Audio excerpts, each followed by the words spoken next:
Hello mga Sport, kamusta kayo? Sa mga Sport, pag-uusapan po natin ng mga bagay na pwede mong gayahin sa ibang babae para hindi ka matiis ng lalaki.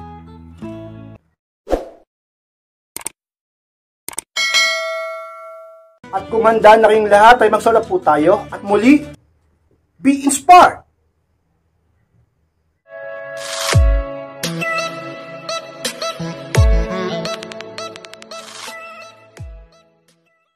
At ang unang bagay na pwede mong gayahin sa ibang babae upang hindi ka matiis ng isang lalaki is pagandahin mo din ang mukha mo.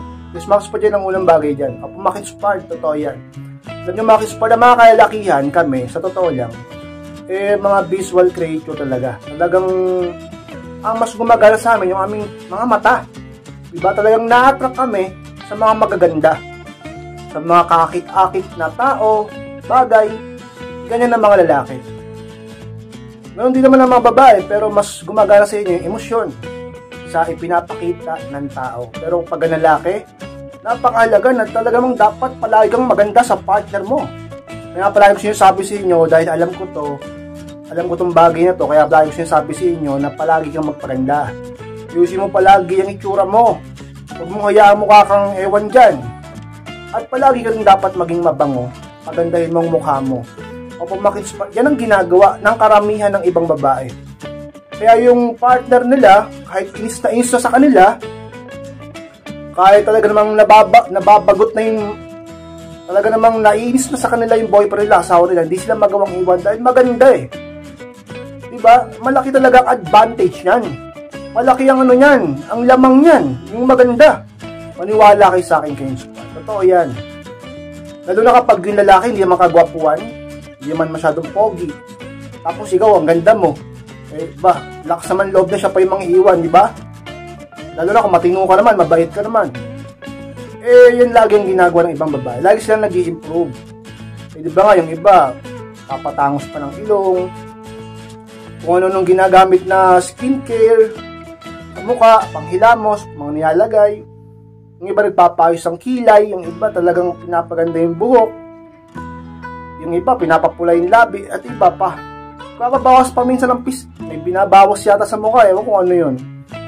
At iba pa, diba, pagandahin mo din yung mukha mo. Diba, sabi ng iba kayo squad, diba, kailangan ganito. Maging totoo. Sabi mo, maging simple, oo nga. Pero, di ko naman sinabing magmukha kang, maging simple ka, pero, huwag mo naman pagkaita ng sarili mo. Huwag mo naman parang kinakawawan sarili mo porket simple, porket magpakatotoo. Hindi ka na mag-aayos, hindi ka na magpapaganda.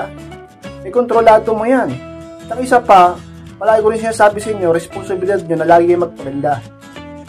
Lalong-lalo na kapag may partner ka na. Lalong-lalo na kapag may asawa ka na. Upang siya, sa'yo lang maakit. Upang siya, di ka niya matiis. At upang siya maghabol sa'yo, mabaliw sa'yo, at pahalagahan ka. Kaya pahalagahan yung sarili nyo. Yan ang isang bagay na dapat mong gayahin sa ibang babae kayong upang hindi ka matiis ng partner mo. Malamang sa malamang hindi ka niya matitiis kapag sobrang ganda mo o napakaganda mo. Kaya tulad ng iba, gayahin mo sila. Pagandahin mo din ang mukha mo ka-inspire. At ang pangalawang bagay pa na pwede mong gayahin sa ibang babae upang hindi ka matiis ng isang lalaki is dapat wala ka din gaanong pakialam. Yan ang pangalawa ka-inspire. O wala ka rin masyadong pakialam, di ba? Alam nyo ba kung bakit yung ibang babae binabalik-balikan at talaga namang kinababaliwan at hinahabol-habol pa ay dahil sila ay walang masyadong pakialam. Sila yung mga babaeng nagno-no contact rule, yung mga babaeng mas pinipiling mag-self-improve kaysa magpakabalo sa lalaki. Sila yung mga babaeng hindi naghahabol. Di ba? Mga babaeng mas pinipili ang sarili nila kaysa magpakabaliw sa lalaki. Ayun yung mga high value. Dapat tumulad kayo sa kanila. Yung parang wala kang pakialam. Baka sabihin ng iba, kayo spot. Paano walang masyadong pakialam? May nararamdaman ko, nasasaktan ako. Nalulungkot ako, mahal ko siya. Kaya nga pala ko siya sabi sa inyo na sikapin nyo, pag-aralan nyo, na kontrolin ang emosyon nyo. Baka sabi ng iba, kayo spad, mahirap yun. Mahirap kontrolin ng emosyon. Mahirap. Pag hindi mo pinag-aralan, pag hindi mo sinimulan, pag hindi mo Diba? Si nanay, ang sarili mo. Sarili mo yan, kontrolado mo yan. Diba? Oh, parang ano lang yan eh. Parang, halimbawa, kailangan mong gumising ng maaga. Diba? Sa gabi pa lang, iniisip mo, gigising ako ng maaga. At nagigising ka nga ng maaga. Diba? All-in pa. O iniisip mong ano, makakaya mong buhati ng isang bagay. O nabubuhat mo, iniisip mo kasi mabubuhat mo. Ganun lang yan. Kaya nyo kontrol ng emosyon nyo. Okay, lagi magpapadala sa emosyon nyo upang hindi ka masyadong masaktan. At upang hindi ka masyadong maisahan. At upang hindi ka maging mukhang kawawa at maghahabol-habol at mababaliw. Diba? Mahalin mo ang sarili mo. Sa pamamagitan ng tulungan mo ang sarili mo, hindi yung ibig sa tulungan mong sarili mo. Binibaby mo pa yung pagkabaliw mo dun sa lalaking nagmumukha kang tanga. Niloloko ka. Diba? Kaya naman kayo spot. Sa isang mga bagay na pwede nyong gayahin sa ibang babae, ginagawa nila yan, wala silang, pinapakita nilang wala silang masyadong pakialam. Nagpo-post pa rin sila sa social media ng mga masaya, mga positibo. Lumalabas pa rin sila kasama mga kaibigan nila. Nagtatagumpay pa rin yung negosyo nila, nag-i-improve pa rin ang trabaho nila, paganda pa rin sila ng paganda. Pag yung lalaki di nagpaparamdam, di rin siya magpaparamdam. Pag yung lalaki niloko siya, wala siyang pakialam doon. May mga ganun babae, pag niloko, goodbye ka na. Oo. Diba? Niloko eh. Yung ibang babae, nagpapakamartir pa. Pero ibang babae, pag niloko mo yan, eh talaga, goodbye talaga. Alam kasi nila yung value nila. Diba? Hindi sila yung babaeng ganun, na mag-i-stay pa sa'yo, tapos mong lokohin. Kaya, tumulad ka sa kanila. Dapat wala ka rin masyadong pakialam. Wala ka masyadong pakialam kung sabihin natin hindi siya magpaparamdam o sabihin natin kung gaano kanya kamahal. Basta ikaw, nagmamahal ka ng sapat, mahal mong sarili mo. Ganun kayo spot. Sana naiintindihan nyo ako. Dapat wala ka masyadong, kasi pag nagkakaroon ka minsan ng pakialam, doon ka mas lalong nag-i-invest. Pag meron kang masyadong pakialam, doon ka mas lalong nababaliw sa pag-ibig. Ngayon, dahil nababalaw sa pag-ibig, maghahabol ka. At dahil naghahabol ka, yung lalaking ulo, tataas ang pride, at kakawawawain ka. At di niya makikita ang halaga mo. Pero pag wala kang masyadong pakialam, nakita niya, wala kang masyadong pakialam, niwala ka sa akin, babagsak ang pride niya. Eh, wala kang pakialam eh. Siya ang maghahabol sa'yo. At makikita niya ang halaga mo, ka-inspire. At ang pangatlong bagay pa na pwede mong gayahin sa ibang babae upang hindi ka matiis ng isang lalaki. Huwag mong ipakita na martyr ka o marupok. Yun ang pangatlo kay inspired. Kahit anong mangyari, sikapin mo. Kahit napakita mo na, baguhin mo. Huwag mo ipakita na martyr ka o marupok ka. Dahil, maniwala kayo sa akin, gagamitin nila yan para imanipula ka o kaya naman samantalihin ang kahinaan mo. I-take advantage ka o gamitin ka o abusuhin ka. At pinakamala pa nito, paghabulin ka. Diba? At pagmukhain kang tanga. Akala niya kasi okay lang sa'yo. Akala niya hindi ka mawawala. Akala niya nandiyan ka lang. Akala niya kayang-kaya mo lahat. Kahit niloloko ka niya, kahit mayroon siyang iba, kahit na hindi siya nagpaparamdam, alam niya na hindi ka mawawala. Masyado siyang panatag. Masyado siyang, sabihin natin, safe, feeling safe. Hindi siya takot. Kasi nakikita niya, ikaw ang takot. Huwag kanyang ganyan kayo. Hindi pakita masyado kayong marupok. Oo, magmamahal kayo. Iniibig. Masarap magmahal. Pero lahat ng bagay, kahit ang pagmamahal o pag-ibig, totoo lang lalo na pag mali na, dapat may hangganan. Lahat ng sobra sa mundong ito ay makakasama. Lahat ng sobra sa mundong ito ay hindi na rin talaga maganda. Kaya kayo inspired, huwag kayong masyadong magmahal ng sobra upang di ka maging martir. Kaya ka nagiging martir kasi nagmamahal ka ng sobra. Kaya masyado kang marupok, nagpapadala ka palagi sa damdamin mo.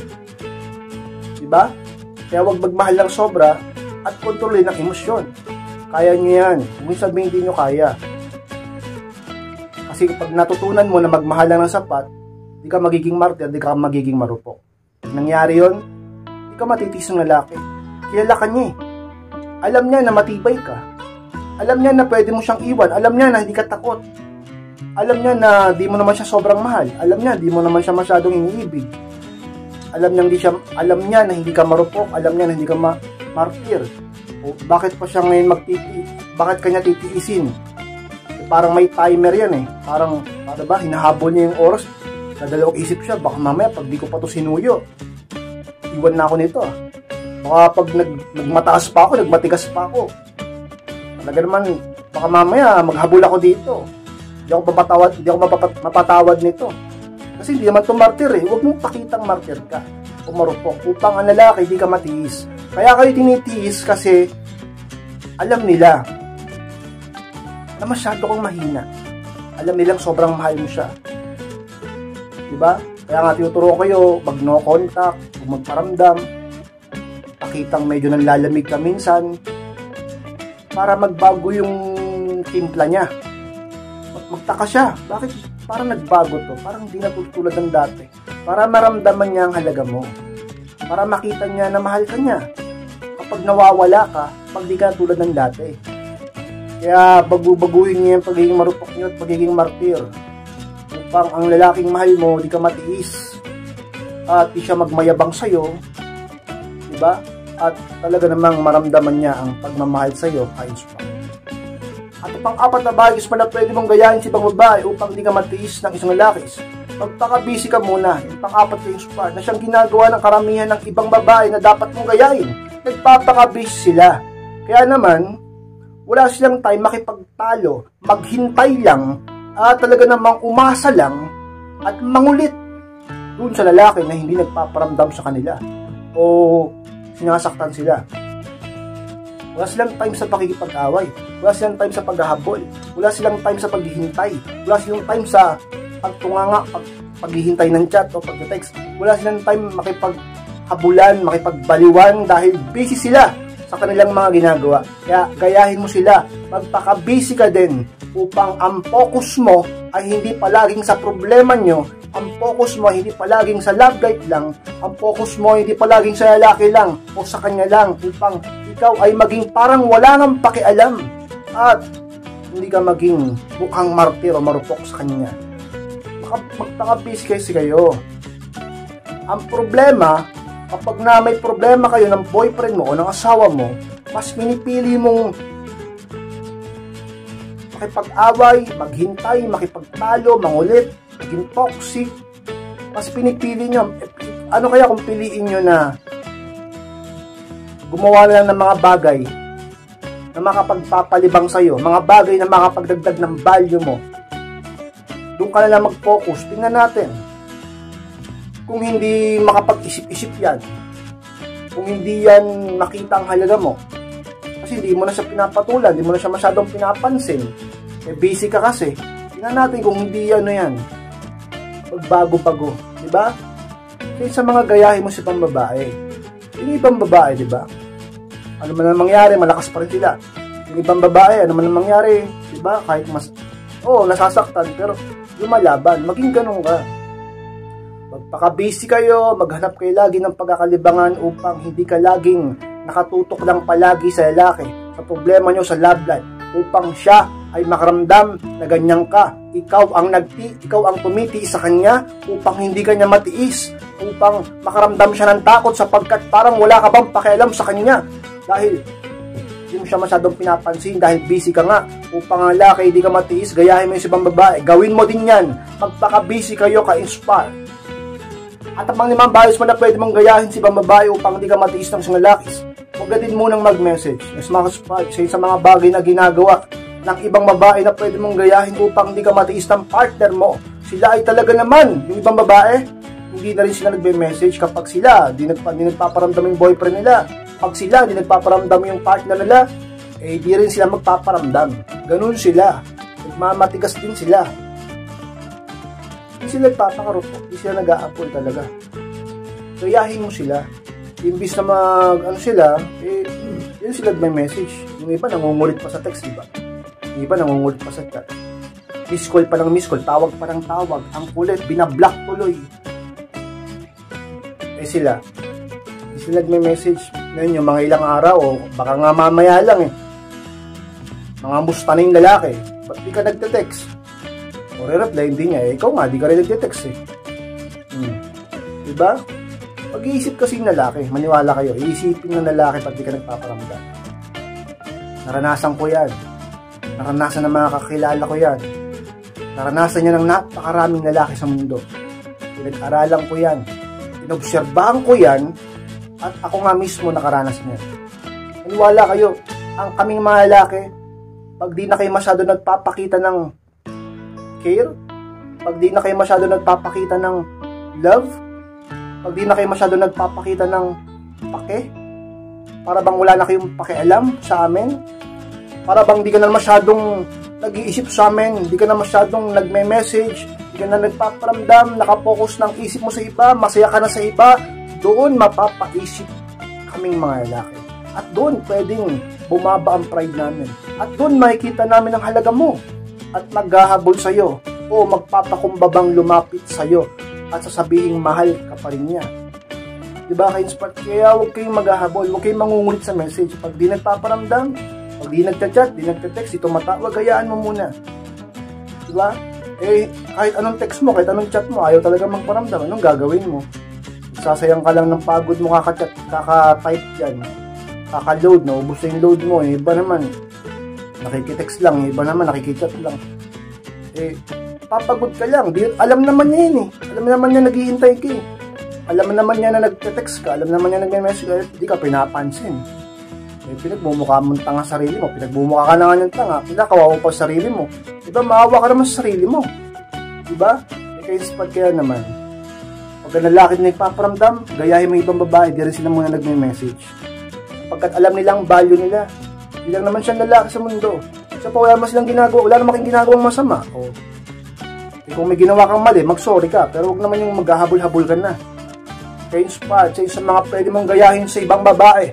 Upang talaga naman ka-inspired sa katagalan, ang lalaking hindi nagpaparamdam sa iyo, inaaway kasi nasaktan ka, hindi ka matiis. Magbago siya at maramdaman niyang halaga mo. At talaga namang mahalin ka pa rin niya, ka-inspired. Smash po lang po na maraming salamat Maki-Inspired sa pagtapos po ng vlog nito. Huwag niyo pong kalimutan na mag-like, comment and share na rin po upang makatulong din naman po tayo sa iba.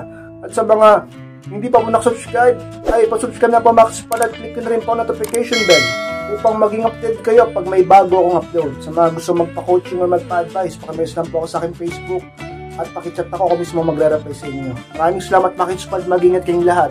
Mahal ko po kayo at muli, be inspired!